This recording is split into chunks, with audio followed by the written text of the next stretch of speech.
बहनों एवं भाइयों, हमारे जैसे गंवार लोग गाँवों में जरूर जन्मे, परंतु वहाँ की संस्कृति अक्षुण्ण आज भी है। और यूट्यूब की संस्कृति अलग है कि कहीं से सुन के आधी अधूरी कथाएं बोल देते हैं। जो वास्तविक पंडित हैं, हमारे वास्तविक प्रवचन दे रहे हैं, वास्तविक कथाएं बता रहे हैं, वो अलग हैं हमारे विप्र लोग। इसलिए तो झगड़ा और क्या है। अब घरों में ही अड़ियल हों तो उनको कौन समझाएगा। ज़्यादा न समय लेते हुए मैं एक बात कहती हूँ। वैसे तो मैं शुरू से ही ऐसी बातें कहती आई हूँ, क्योंकि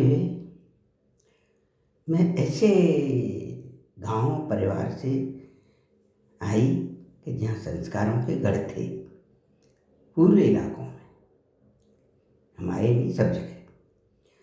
और उनके द्वारा वो संस्कार उन्होंने घर में भी पाए, ग्रंथों से।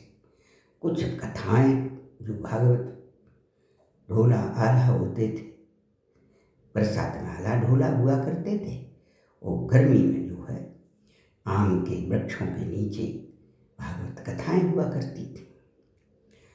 तो बुजुर्ग के साथ चलते थे बच्चे पहले, मैं नहीं सभी। अब ग्रहण शक्ति किसकी अच्छी है, वो पकड़ सकता है, अन्यथा गप्प लगाता रहेगा बच्चा, बैठा रहेगा इधर से उधर, लड़ाई झगड़े करता रहेगा, करती रहेगी। ये संस्कार घर से मिलते हैं कि बेटा चुपचाप बैठ के सुनना। थोड़ी बहुत तो उधर उधर बच्चे करते हैं, तो क्या होगा कि कोई अड़ जाए कि नहीं,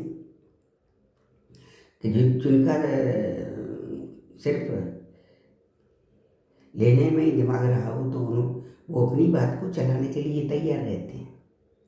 इसलिए यहाँ पर भी भ्रष्टाचार हो रहा है। भ्रष्टाचार का कारण क्या है कि हमारी मूल रूप की जो कथाएं, उनको तोड़ मड़ोड़ करके अपनी जोड़ दी उसमें, और जोड़ करके सुबह सुबह झगड़ा कौन करे भाई।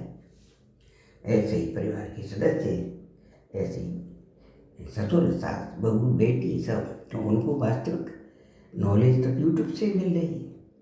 हमारी नॉलेज ग्रंथों की थी, जो अब हम नहीं पढ़ रहे हैं उनको। इसलिए मुझे बोलना पड़ा आज कि मैं तो कथाएं सुनाती हूँ, लेकिन मुझे मना कर दिया जाता है कि तुम मत कहा कर, बहुत संत बोले। संत तो हमारे बेचारे बोल ही रहे हैं, धन्यवाद देती हूँ उनको, लेकिन सुन कितने रहे। क्यों हो रहा है कि नहीं, गंदगी फैल रही है सब जगह, अच्छी बात सुनने को नहीं मिलती। हाँ, अब सुनिए, अपनी मूल बात पर मैं आती हूँ कि तो अड़ गए कि सजामिल ने अपने बेटे का नाम नारायण रखा था, मैंने जामिल ने नहीं रखा। ये जोड़िए ऐसे ही मरेगा, इतिहास को थोड़ा मड़ोड़ा गया है कि नहीं ना। नहीं, मैंने बोला कि मूल वो चल रही है, पंचक हैं वो, उत्तरा फाल्गुन पूर्व फाल्गुन धनिष्ठा शायद रेवती को, शायद मैं तो भूल गई हूँ, गमार तो भूल ही जाते हैं। तो रेवती को 21 तारीख संभवतः समाप्त हूँ, क्योंकि मैं नित्य तो ज्योतिष का कार्य करती नहीं, ज्योतिषी महाराज हैं हमारे। सो बोले कि कुछ नहीं होता। मैंने कि होता है, कोई भी कार्य करो अच्छा तो शुभ घड़ी देख कर करिए। हमारे जन्म मरण का मुहूर्त नहीं देखा जाता है, वो उसकी मर्जी से हम जाते आते हैं। लेकिन आज का जन्म का तो है, जन्म का तो हो रहा है चल क्रिया से, मरण का भी कर रहे हैं, लेकिन मरण का तुम कर तो रहे हो, आज की कल की कल, लेकिन जब हमारी आत्मा गई है वही माना जाता है। अब क्या हुआ कि जो जामिल था महापापी होने के कारण वो भगवान का नाम नहीं ले। बहुत प्रयत्न किए पूरे परिवार ने, बच्चे पत्नी माँ सबने किए शुरू से, लेकिन वो नहीं ले। अड़ियल था, मैं भगवान को याद नहीं करूँगा। वो कौन होता है भगवान, जो कुछ हूँ सो मैं। हिरण्याकश्यप भी तो ऐसा ही था। अब बहू आई पोते की, बेटे की बहू प्रयत्न करके मर गई बेचारी। पोते की बहू आई, बेटे की बहू जिंदा थी, बेटे बहू जिंदा थे उसके, लेकिन पोते की बहू आई। नहीं नहीं नहीं, उसके बच्चे की ही बहू थी। यजामिल का जो बच्चा था उसकी बहू आई। जब बहू आई तो उसने कहा कि आप थोड़ा भगवान का नाम ले लिया करिए। वो बोला कि भगवान कौन होता, नहीं लेता मैं, तो मुझे पाठ पढ़ाई भी आई है कि घर में बहू बन के आई है। बहू चुप है बेचारी, रोटी दे जाए वगैरह, नहीं ले राम को नाम। फिर बहू ने कहा कि तो करो, अंत समय आ गया जी, नहीं मानता। बहू ने कि बाबा राम को नाम ले, भैया नहीं लूँ। तो मैंने कहा तू बंटी डाल, मैं उसका नाम नहीं लूँगा, तेरे बेटे का नाम रख दिया है। बहू ने अपने बच्चे का नाम रखा, पोता था उसका, बच्चे का नाम रखा तो वो भी नहीं ले। घंटी टंगवा ली, घंटी हिला दिया करे, बजा दिया करे, रस्सी खींच के, बहू बेटा बेटी कोई भी पानी रोटी दे जाए करे, दे दिया करे, भगत तो काम चल रहा है।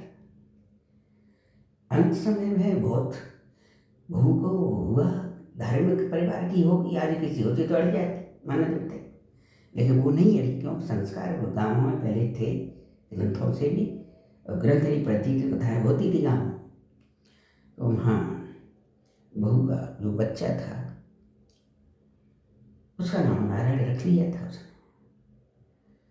तो प्यास लगी उसको खूब, तो बहू ने कह दिया आज कोई इनको पानी बाबा को मत देना, क्यों कब से जाने वाले हैं, और इनको यदि आपने बिना भगवान का नाम लिए पानी भेज दिया तो यूँ चले जाएंगे, कहाँ तुम जन खाने की मृत्यु कहाँ जाएंगे, ज़्यादा से ज़्यादा खाओगे, कई साल तो नहीं पड़े।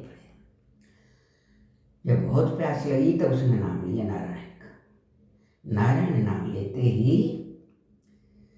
आए गए, पानी पिला दिया, पानी पिया, मुँह में डाल दिया, पानी पिया तो जमराज आए गए, तो चल, धर्मराज भी आ गए, धर्मराज लेके चले, खिंचाई हो रही उसकी, टांग खिंचाई जो करेगी, तो टांग खिंचाई हो रही कोई ले जाएगा, तो धर्मराज बोले भैया इसको छोड़ दो। कि क्यों, जाने जीवन में कभी अच्छा काम नहीं किया, राम का नाम ही ले रहा है, जिसने हमें शरीर दिया, ऊपर से भेजा गया, उसको भी कहता है कि वो नहीं है मैं हूँ सब कुछ। तो उसने फिर धर्मराज ने कहा किसने अंत समय में नाम लिया है, नहीं इसने नाम नहीं लिया है, पोते का नाम लिया है, कि यही नहीं तुम समझे, जब पोते का नाम लिया इसने तो आत्मा रूपी तत्व पोते के अंदर था, इसलिए उसका नाम नारायण। तो उसको दंड तो मिलेगा, पूरा तो ये नहीं जा सकता है, परंतु उसको एक अचानक इसको मत ले जाओ, क्योंकि जो बुरे पाप करता है उसको पाप का फल तो भोगना पड़ता है, लेकिन वहाँ उस समय उसको छुड़वा दिया अजामिल को। तो ये चर्चा हुई उसकी, पंच में उसकी, क्या कुछ नहीं होता चाहे वो कर लो, वो पापी तो नहीं करेगा, ऐसे ही लोग करवाते हैं पाप, कि कुछ नहीं होता है कुछ भी करो, क्योंकि ऐसी शिक्षा देंगे ऐसे लोग तो समाज सुधरेगा कैसे। समाज कब सुधरता है, जब हम सुधारने की बात करते हैं, हम पे नहीं आए तो हम चुप रहेंगे, आवश्यक नहीं कि हम पे सारे विषय आते हो, जो हम पे आता है वही कहेंगे। तो हमको क्यों आते हैं, एक तो ग्रंथ थे, एक गांव, पूरे इलाके में उस समय गांव में, हमारे गांव के मुजरा थे, वो गांव पास पास है हमारे, 1-1 किलोमीटर पे, सब इकट्ठे होते थे, गर्मी में बड़े दिन पड़ते थे, यही भागवत कथाएं होती थी।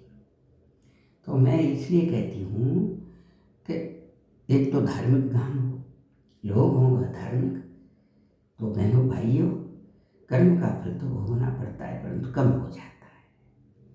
कोई ये मत सोचना ना, ऐसे ही सोच करके तो आदमी गलती करता है कि अंत में भगवान का नाम ले लेंगे तो मुक्त हो जाए, नहीं, आपने जो कर्म किया है बुरे उसको प्रारब्ध में भोगना पड़ता है। याद रखिएगा, इसी भ्रम में आदमी गलतियां करते रहते हैं और स्त्री पुरुष, और उसके बाद में वो पश्चाताप करते हैं।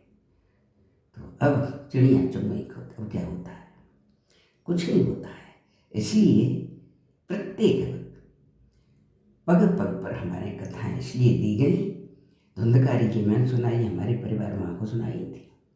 जितनी कथाएं उस समय मैंने घर पर सुनाई थी, ऐसी नहीं थी। दादी को भी सुनाती थी, माँ को भी सुनाई मैंने। लेकिन रामायण की कथाएं गुटका पड़े तो भाई हमारे परिवार के लोग जो धार्मिक हैं, अब कोई अधार्मिक आ जाए तो धार्मिक क्या करेगा? कुछ अड़ जाए या अड़ जाओ तो कोई क्या करेगा? दोनों ही बात है।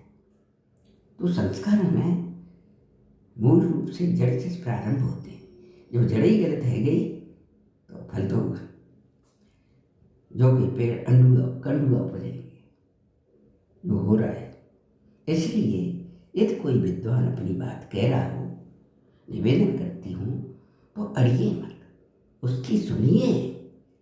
कि आपने तो यूट्यूब पर आधी अधूरी सुन ली, लेकिन मूल रूप से वो पढ़ रहा है, आप सुना रहा है, ग्रंथों से, ग्रंथ के द्वारा बता रहा है। तो ग्रंथ प्रामाणिक है। यूट्यूब पर जो कथा छोटी छोटी डाल रहे हैं, एक यहाँ की टांग, एक वहाँ की टांग, और घंटों लगा देते हैं उस पर, वो भी अपना काम कर रहे हैं, क्योंकि ज़्यादा नहीं तो थोड़ा बहुत तुमको दे ही रहे हैं।